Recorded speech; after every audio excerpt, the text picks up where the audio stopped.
Zekthara stared at the assignment data floating before his elongated face and felt nothing but mild annoyance. Another reconnaissance mission to another backwater species that had somehow stumbled into galactic politics. The Kethmori officer had done this type of work dozens of times before, watching primitive civilizations make their first clumsy attempts at interstellar warfare.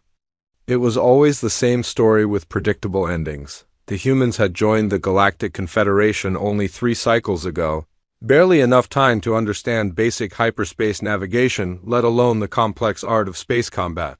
Now they found themselves facing the Vorthan Empire, a military machine that had conquered 17 star systems in the last decade alone.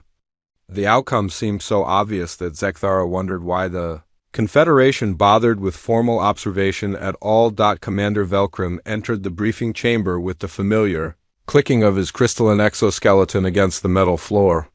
His 4 eyes focused on Zekthara with the cold efficiency that made the Kethmori such excellent military analysts. There was no emotion in his voice when he spoke, just the clear transmission of necessary information. The humans have established colonies in the Kepler sector, Velcrum said, activating a holographic display that showed the disputed region. 3 mining stations, 2 agricultural worlds, and 1 research facility. The Vorthans have already begun probing attacks on the outer settlements. Zekthara examined the tactical display with practiced detachment. The human positions were scattered across too much space with insufficient defensive coverage. Their patrol fleets were small and used outdated technology purchased from other Confederation members. The research facility appeared to be their only strategic asset, and it was positioned in the most vulnerable location possible. Standard defensive posture, Zekthara observed, manipulating the hologram to show probable attack vectors. They have positioned their forces to protect economic assets rather than strategic choke points. The Vorthans will likely begin with harassment raids before launching a full assault on the research station. That matches our tactical assessment, Velcrum agreed. The humans have requested military assistance from the Confederation, but the Council needs detailed combat evaluations before committing resources. Your mission is to observe and record all military encounters between human and Vorthan forces. The assignment seemed straightforward enough, but Zekthara noticed something unusual in the mission parameters. His observation period was scheduled to last significantly longer than typical reconnaissance assignments. Most species either proved themselves worthy of Confederation support or were conquered within a few engagements. The extended timeline suggested someone expected the humans to provide more resistance than their technology indicated. Are there any special considerations for this assignment? Zekthara asked, though he already suspected the answer. The humans have demonstrated some unusual characteristics in their preliminary conflicts, Velcrum replied carefully. Nothing that changes the tactical assessment, but enough to warrant extended observation. Your cloaking technology will allow you to monitor their activities without detection. Zekthara accepted the mission data and began preparations for departure. His ship, the Silent Observer, was equipped with the most advanced stealth systems available to Confederation intelligence services. The vessel could maintain complete invisibility while recording detailed sensor data from close range. It was perfect for watching civilizations destroy themselves without interference. The journey to human space took 12 standard days, giving Zekthara time to study the available intelligence files. The humans had evolved on a planet with unusually harsh conditions, requiring them to develop remarkable adaptability just to survive. Their psychology showed interesting patterns of cooperation and competition that seemed to contradict each other. They formed strong social bonds while simultaneously engaging in constant internal conflicts. Their military technology was indeed primitive by galactic standards, but their tactical thinking showed some creative elements. Human commanders seemed to favor mobility over firepower, often using smaller forces to achieve objectives that other species would approach with overwhelming strength. It was an interesting approach, though ultimately futile against the Vorthan Empire's superior numbers and technology. As the Silent Observer entered the Kepler sector, Zekthara began detecting the first signs of conflict. Long-range sensors picked up debris fields from recent skirmishes, along with the energy signatures of ships moving in patrol patterns. The humans had established a defensive perimeter around their colonies, but it was full of gaps that any competent military force could exploit. The first human vessel Zekthara encountered was a patrol ship commanded by someone called Captain Jake Morrison. The ship was smaller than most civilian transports, armed with weapons that would barely damage a Vorthan corvette. Morrison's crew consisted of only 8 individuals, yet they were patrolling a sector that should have required at least 3 times their number. Lieutenant Amy Foster appeared to be coordinating defensive preparations at the largest mining station. Her communications indicated that she was converting industrial equipment for military use, a common practice among desperate civilizations. The station's defenses consisted of mining lasers and improvised barriers that would provide little protection. Against a serious assault, everything Zekthara observed confirmed the initial assessment. The humans were brave but hopelessly outmatched. Their technology was inadequate, their numbers insufficient, and their positions poorly chosen. The Vorthans would make short work of them once they committed to a full offensive. The Kethmori observer settled into a monitoring position near the outer edge of the system and began recording data. Within a few days, the first major engagement would begin, and Zekthara would witness another young species learn the harsh realities of galactic warfare. It was just another assignment in a long career of watching civilizations fail. The attack came at dawn, Galactic Standard Time, just as Zekthara had predicted. 3 Vorthan assault ships dropped out of hyperspace near the mining station where Lieutenant Amy Foster was coordinating defenses. The Kethmori observer adjusted his sensors to record the coming massacre with clinical detachment. The Vorthan ships were sleek predators, each one capable of destroying the mining station with a single concentrated barrage. Their commanders followed standard doctrine, approaching in formation while charging their primary weapons. Zekthara had seen this exact scenario play out dozens of times before with other species. The humans would panic, attempt a desperate defense, and then surrender or die. Amy Foster's voice crackled across the communication channels as she coordinated the station's response. Her tone was calm and professional, showing no sign of the terror that should have paralyzed her in the face of overwhelming force. She was directing technicians to modify mining equipment while ordering workers to evacuate to predetermined shelter areas. The first surprise came when the mining station's industrial lasers suddenly pivoted toward the approaching Vorthan ships. These weren't weapons designed for combat, but tools meant to cut through asteroids and extract valuable minerals. Amy had somehow reconfigured their targeting systems and power output to function as defensive batteries. The Vorthan commander must have been confused by the energy readings because his ships hesitated for several seconds before resuming their attack approach. That hesitation proved costly when the first mining laser fired at maximum power, striking the lead assault ship's shields with unexpected force. The blast didn't penetrate the Vorthan defenses, but it was strong enough to cause visible shield fluctuations. Zekthara leaned forward in his observation chair, suddenly more interested in the proceedings. Industrial lasers shouldn't have been able to affect military-grade shielding at all. Either the human modifications were more sophisticated than expected, or the Vorthans were using inferior shield generators. Neither possibility made sense. According to his intelligence files, the second surprise came when cargo containers began launching from the mining station's freight bays. Amy had somehow converted the station's cargo handling system into a mass driver, hurling containers filled with raw ore at the Vorthan ships. The containers were moving at incredible velocity, far faster than standard freight operations should allow. The Vorthan commander tried to evade the incoming projectiles, but his ships were too close and moving too fast to change course effectively. The first container struck the lead ship's port side, causing significant hull damage despite the active shields. The second container hit the trailing ship's engine section, completely disabling its primary propulsion. This was impossible. Cargo containers were civilian equipment, not military weapons. The kinetic energy required to damage shielded warships through simple impact should have been beyond the capacity of any freight handling system.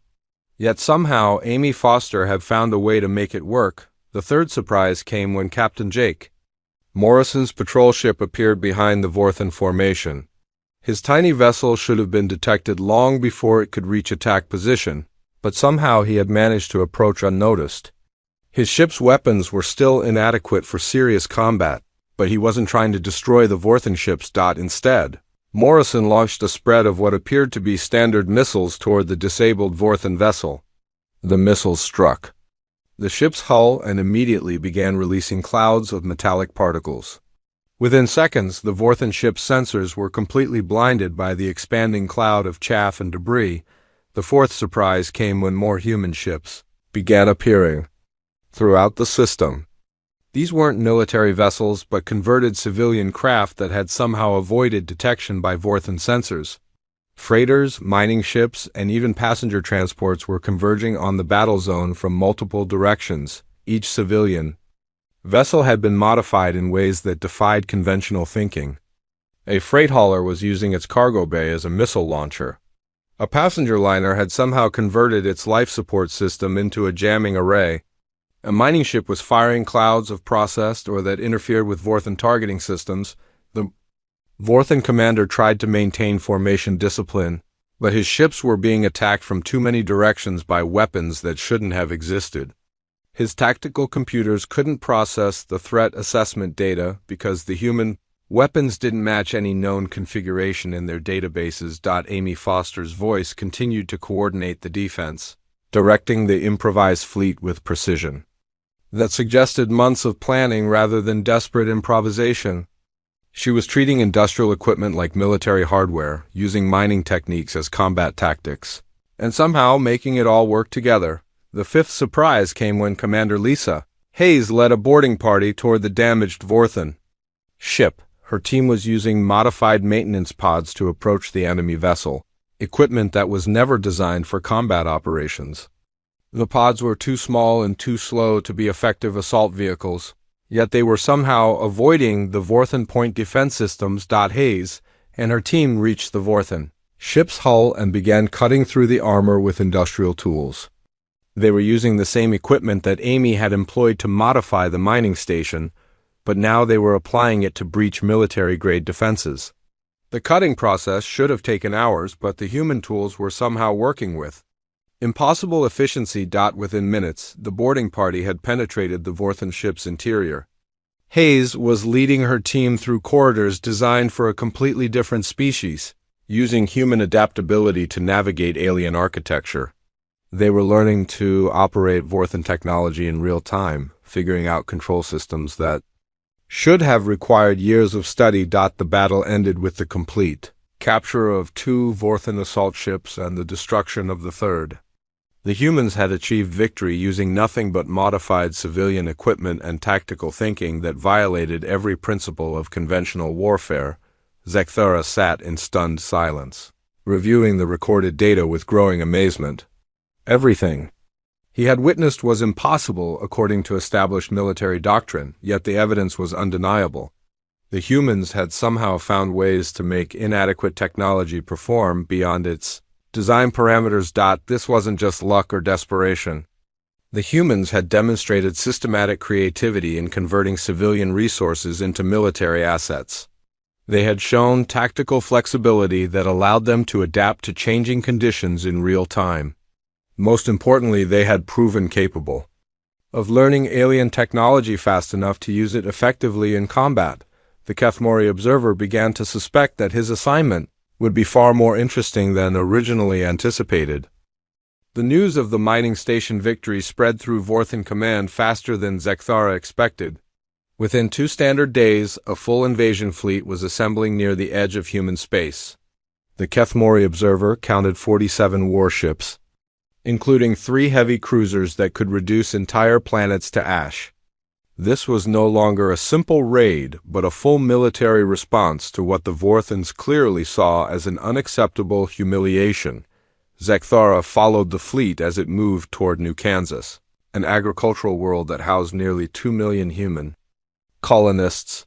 The planet had minimal defenses and no strategic value beyond food production. It was exactly the kind of target the Vorthons preferred for demonstrating their power to rebellious species.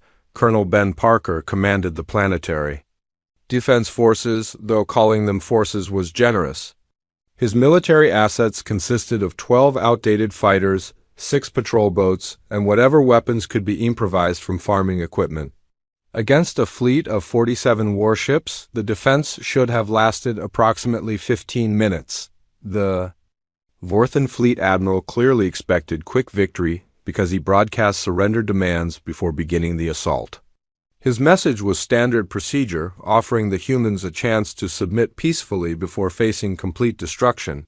The response from Colonel Parker was equally predictable, a polite refusal that sealed the planet's fate. What happened next? Made Zekthara question the accuracy of his observation equipment.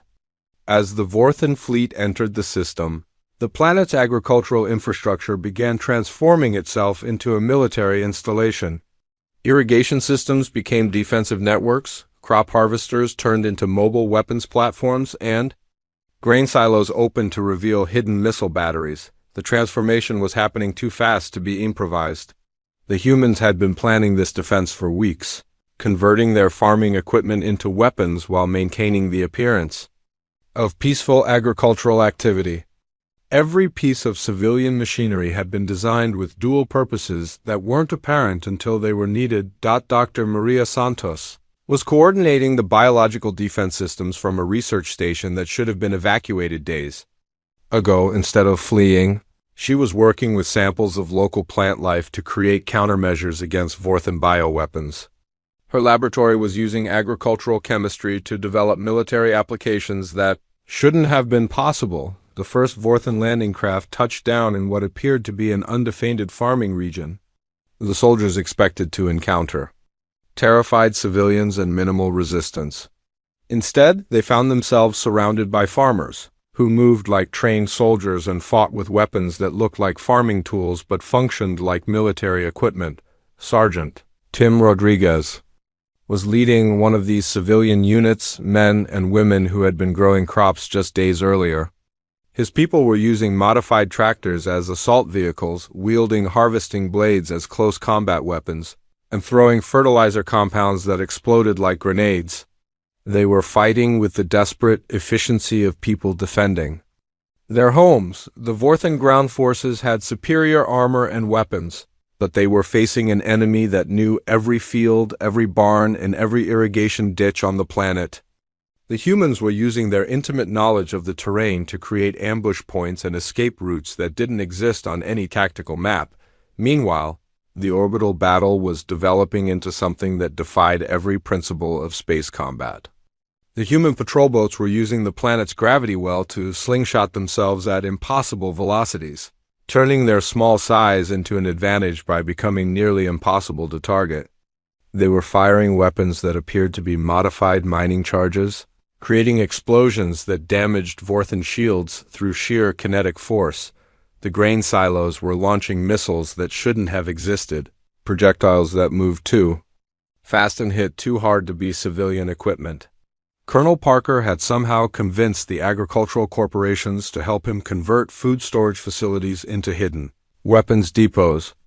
The missiles were filled with locally produced chemicals that created exotic reactions when they struck. Vorthon hull plating. The most disturbing development was the way the humans were adapting to Vorthon tactics in real time. Every time the alien forces tried a new approach, the human defenders found a countermeasure within hours. They were learning from each encounter and sharing that knowledge across the entire defense network with impossible speed. Dr. Santos released clouds of genetically modified spores that specifically targeted Vorthon respiratory systems. Her bioweapons were created from common farming bacteria, modified to be harmless to humans but lethal to the alien invaders. She was using agricultural science to conduct biological warfare with materials that any farming world would have in abundance. The civilian population was proving to be as dangerous as the military forces. Farmers were using their knowledge of soil composition to create improvised explosives. Agricultural workers were modifying pesticide sprayers into chemical weapons. Even children were contributing by using their small size to plant explosives. In places where adult soldiers couldn't reach, Zekthara watched the battle develop with growing amazement. The humans weren't just fighting with superior tactics or better weapons. They were demonstrating a level of species-wide coordination that suggested every individual was willing to sacrifice everything for the common defense. This wasn't military discipline, but something far more dangerous. The Vorthan fleet. Admiral was clearly becoming frustrated with his force's lack of progress. He had expected to conquer the planet within hours, but his ground troops were bogged down in endless skirmishes with an enemy that refused to fight conventionally. His orbital bombardment was being disrupted by defensive systems that shouldn't have existed. Colonel Parker's voice could be heard on communication channels throughout the system, coordinating a defense that involved every human on the planet. He was treating farmers like soldiers, scientists like weapons specialists, and civilians like military assets. More importantly, all of these people were responding as if they had been trained for this their entire lives. The impossible was becoming routine. Humans were achieving victories that violated every law of military science, using weapons that shouldn't work and tactics that couldn't succeed. They were turning every disadvantage into an advantage and finding ways to win battles that should have been hopeless. As the third day of fighting began, Zekthara realized that something fundamental was changing in his understanding of warfare. The humans weren't just defending their planet. They were demonstrating that the rules of galactic conflict might not apply to them at all. The failure at New Kansas sent shockwaves through the Vorthan Empire that reached all the way to their core worlds. Zekthara intercepted military communications filled with confusion and growing anger. The Vorthans had lost over half their invasion fleet to a species they considered primitive, and their military leadership was demanding explanations that no one could provide. What came next surprised even Zekthara, who thought he was beginning to understand human unpredictability. Instead of celebrating their defensive victory and preparing for the next Vorthan assault, the humans launched their own offensive deep into enemy territory. Admiral Kate Sullivan was leading a fleet of 37 ships toward the Vorthan military stronghold at Kepler Station. The numbers were absurd. Sullivan's fleet was outnumbered by more than 50 to 1, facing defensive installations that had never been successfully attacked in over 2 centuries. The Vorthan fortress contained enough firepower to destroy entire star systems, protected by shield generators that could withstand sustained bombardment from multiple fleets. Zekthara followed the human fleet as it moved through hyperspace, expecting to witness the most spectacular military disaster in recorded galactic history. The humans were clearly suffering from victory syndrome, allowing their recent successes to cloud their judgment about what was actually possible in warfare. Admiral Sullivan's tactical briefings revealed a plan that made no sense according to CONVIANTIO military thinking. Instead of attempting to fight their way through the Vorthan defenses, the humans were planning to capture the station intact. They intended to turn the fortress against its own creators, using Vorthan technology to destroy other Vorthan installations. The approach to Kepler Station began with the humans doing something that should have been impossible. They split their already inadequate fleet into smaller groups, spreading their forces across multiple attack vectors. Each group contained only 4 or 5 ships, numbers that wouldn't have been sufficient to challenge a single Vorthan patrol vessel. Commander Alex Turner was leading the primary assault group directly toward the station's main docking bay. His ships were broadcasting fake surrender signals while hiding their true intentions behind electronic warfare systems that somehow fooled the Vorthan sensors. The aliens were so confident in their defensive superiority that they didn't suspect the approaching ships might be planning anything other than capitulation. The second group was commanded by Captain Nancy Robinson, whose ships were approaching from the station's blind side using a course that took them through an asteroid field. The Vorthans had never bothered to defend that approach because navigating through the asteroids required piloting skills that most species didn't possess. The humans were using their ships like fighter craft, weaving between space rocks with precision that defied their vessels' size and mass. Lieutenant Colonel Steve Harris was leading the third group on what appeared to be a suicide mission directly at the station's heaviest weapons batteries. His ships were too small and too few to survive contact with the fortress's main guns, but they weren't trying to destroy the weapons. Instead, they were using the Vorthan targeting systems against themselves, flying patterns that forced the automated defenses to fire at their own installations. The fourth group consisted of only 2 ships under the command of Major Chris Taylor, but they were carrying something that made Zekthara's sensors register unusual energy signatures. The humans had somehow acquired and modified Vorthan technology, creating weapons that the fortress's defensive systems wouldn't recognize as threats. Until it was too late, the assault began with Turner's group docking at the station as if they were actually surrendering. The Vorthans were so surprised by this apparent capitulation that they allowed the human ships to attach to their docking ports without resistance. Only when armed humans began pouring out of the vessels did the aliens realize they had been deceived. The humans weren't trying to capture the station through conventional assault. They were infiltrating it like a virus, using their smaller numbers and superior mobility to spread throughout the facility faster than the Vorthans could respond. Turner's people were capturing key systems and turning them against the station's own defenses. Robinson's group struck the asteroid-side docking bays at the same moment, but they weren't bringing soldiers. Instead, they were deploying teams of technicians who immediately began interfacing with Vorthan computer systems. The humans were attempting to hack alien technology in real time, learning to operate systems that should have required years of study. Harris's ships were drawing fire from the station's main batteries while broadcasting detailed sensor data about the weapons, locations, and capabilities. The humans were using themselves as bait to gather intelligence, accepting casualties to learn how the Vorthan defenses operated. Every ship that was destroyed provided data that made the next attack more effective. Taylor's modified weapons struck the station's shield generators with energy signatures that bypassed the defensive systems entirely. The humans had somehow reverse-engineered Vorthan technology and improved it, creating weapons that were more effective against Vorthan defenses than the originals. Within 6 hours, the humans had captured the most heavily defended military installation in Vorthan space. They had accomplished this impossible feat not through superior firepower or numbers, but through tactical thinking that transformed every disadvantage into an advantage. The fortress that had protected Vorthan territory for centuries was now under human control. The most disturbing aspect of the victory was how quickly the humans adapted to operating the captured station. Within hours, they were using Vorthan weapons more effectively than the Vorthans themselves. They were reprogramming alien computer systems, modifying defensive protocols, and turning the fortress into a base for further operations. Zekthara watched Admiral Sullivan coordinate the occupation of Kepler Station with growing amazement. The humans weren't just using captured equipment, they were improving it.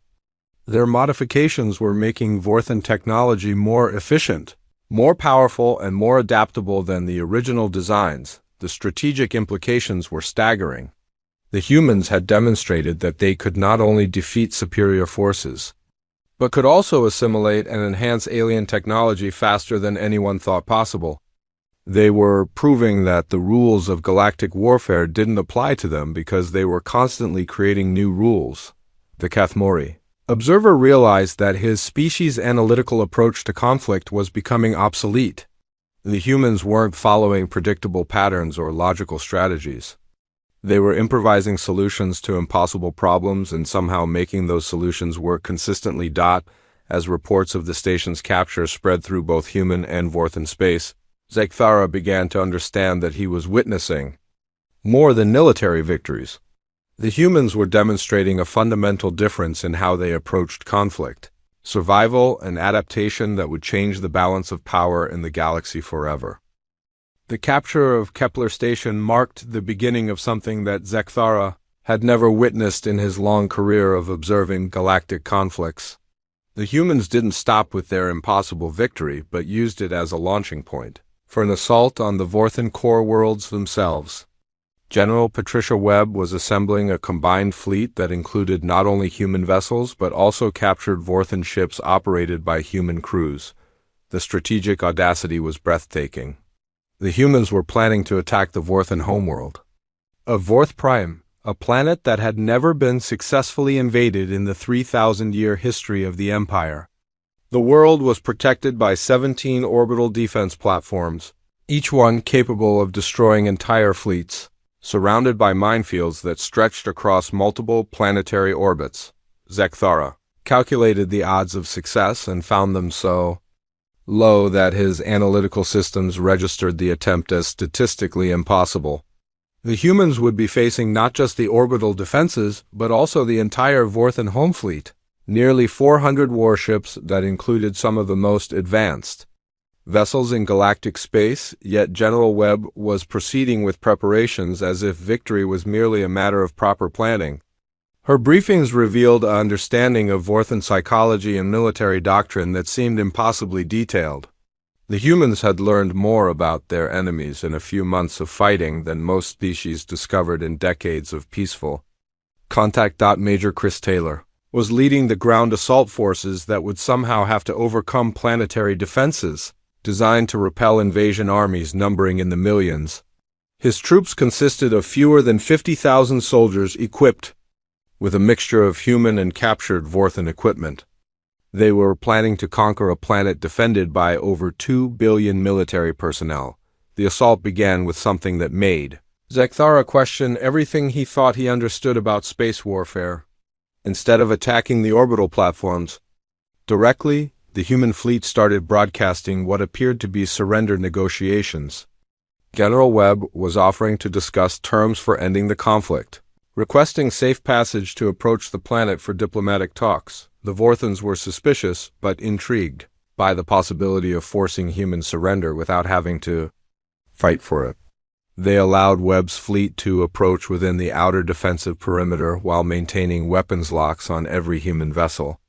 The aliens were confident that they could destroy the entire human force within minutes if the negotiations proved to be a deception. What happened next demonstrated human tactical thinking at its most creative.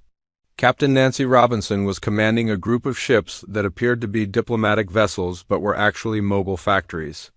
While the negotiations continued, these ships were manufacturing thousands of small devices that looked like communication relays but functioned as something entirely different. The devices were being deployed throughout the Vorthan defensive network under the pretense of establishing secure communication channels for the diplomatic talks. The Vorthans allowed this because the devices appeared harmless, and the humans claimed they were necessary for preventing misunderstandings that could lead to accidental conflict. Lieutenant Colonel Steve Harris was coordinating ground operations from what appeared to be a command ship but was actually a mobile invasion platform.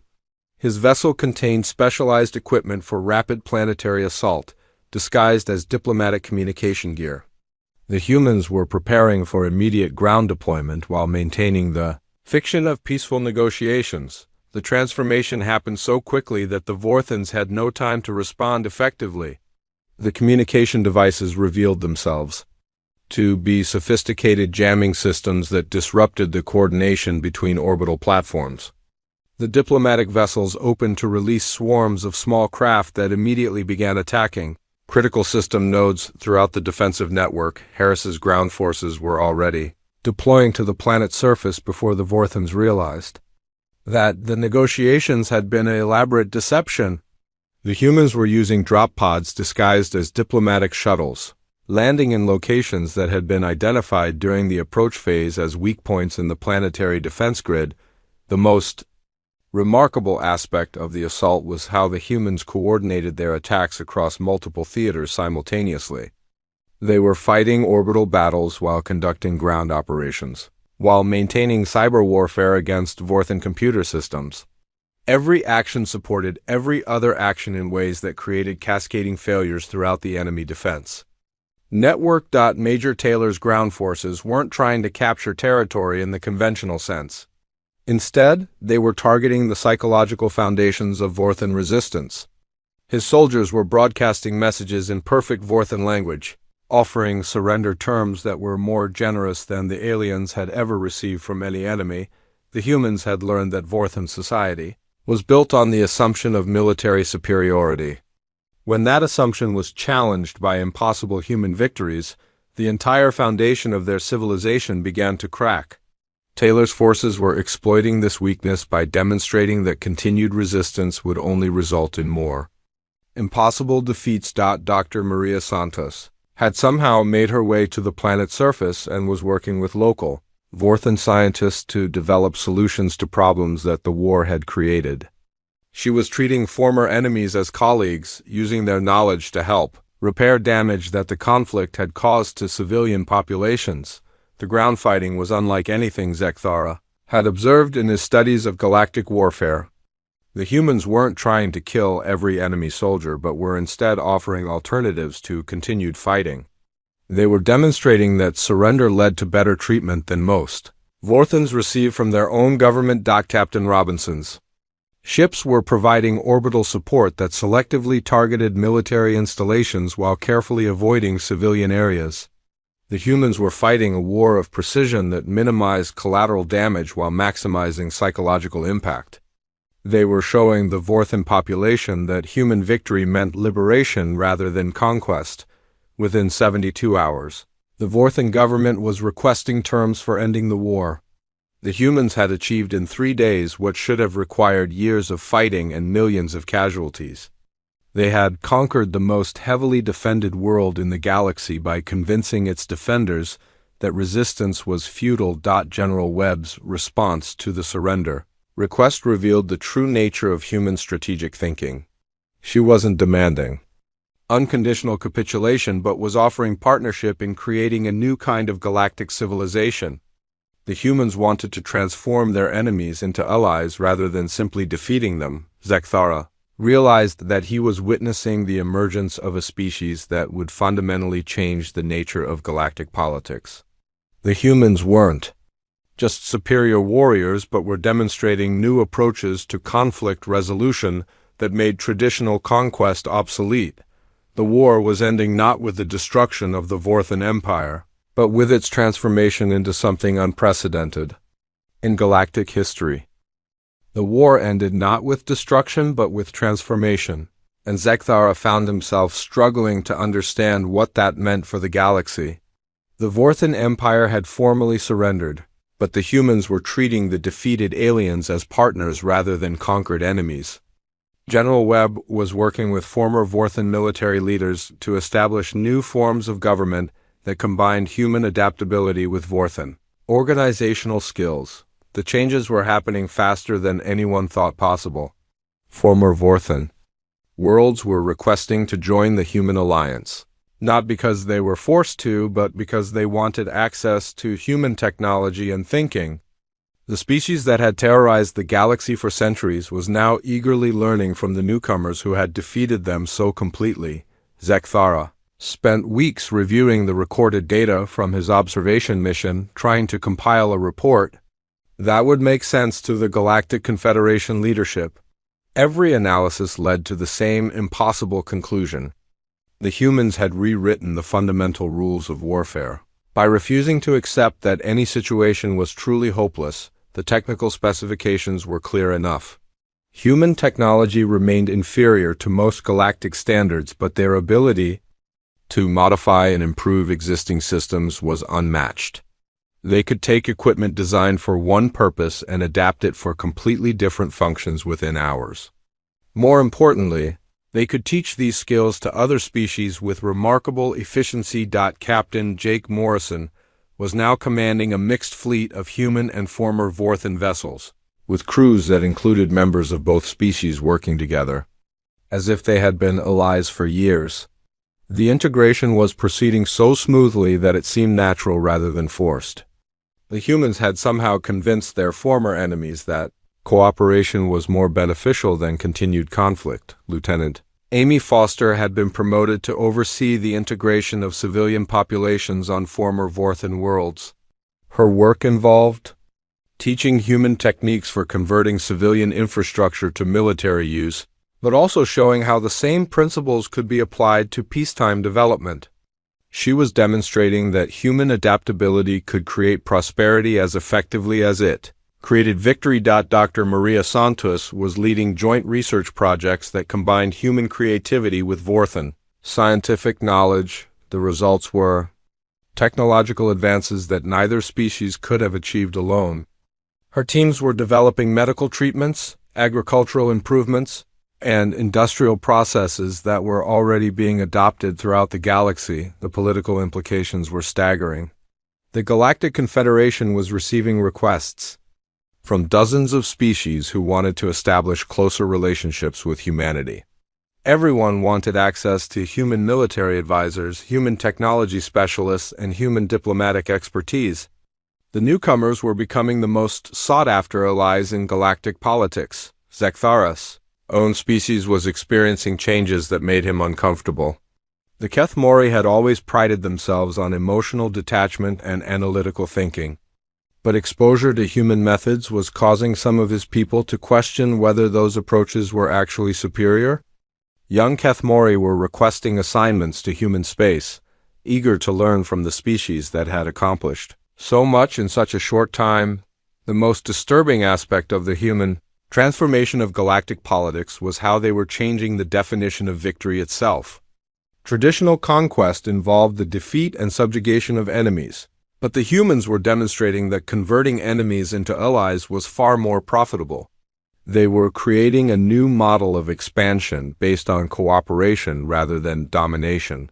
Colonel Ben Parker was now working with former Vorthan agricultural specialists to develop farming techniques that could feed entire star systems. His defense of New Kansas had shown that civilian populations could be mobilized for military purposes, but the peacetime applications were proving even more valuable. He was teaching other species how to achieve food security and economic independence. Commander Alex Turner was leading exploration missions into previously unexplored regions of the galaxy, but his ships included crew members from multiple species who were learning human techniques for adapting to unknown challenges. The humans were sharing their greatest advantage, their ability to thrive in any environment. With anyone willing to learn, the transformation extended beyond military and political changes to something that affected the fundamental nature of galactic civilization. Species that had been enemies for centuries were now working together on projects that benefited everyone.